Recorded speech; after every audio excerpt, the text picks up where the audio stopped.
بسم اللہ الرحمن الرحیم۔ آپ کے لیے بھی آسمان کے دروازے کھل سکتے ہیں۔ خوشخبری کی بات یہ ہے کہ حضرت صلی اللہ علیہ وسلم کی زبان مبارکہ سے سب سے پہلے نکلنے والا کلام یہ ہے: اللہ اکبر کبیرہ والحمد للہ کثیرہ وسبحان اللہ بکرۃ واسیلا۔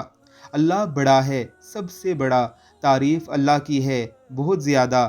ہم صبح و شام اللہ کی پاکی بیان کرتے ہیں۔ امام مسلم نے حضرت عبداللہ بن عمر سے بیان کیا کہ ایک دفعہ ہم رسول اللہ صلی اللہ علیہ وسلم کے ساتھ نماز پڑھ رہے تھے کہ ایک آدمی نے مذکورہ کلمات کہے تو رسول اللہ صلی اللہ علیہ وسلم نے فرمایا: فلاں فلاں کلمات کہنے والا کون ہے؟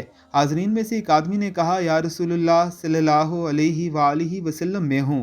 آپ نے فرمایا: مجھے ان کلمات سے تعجب ہوا کہ ان کے لیے آسمان کے دروازے کھولے گئے۔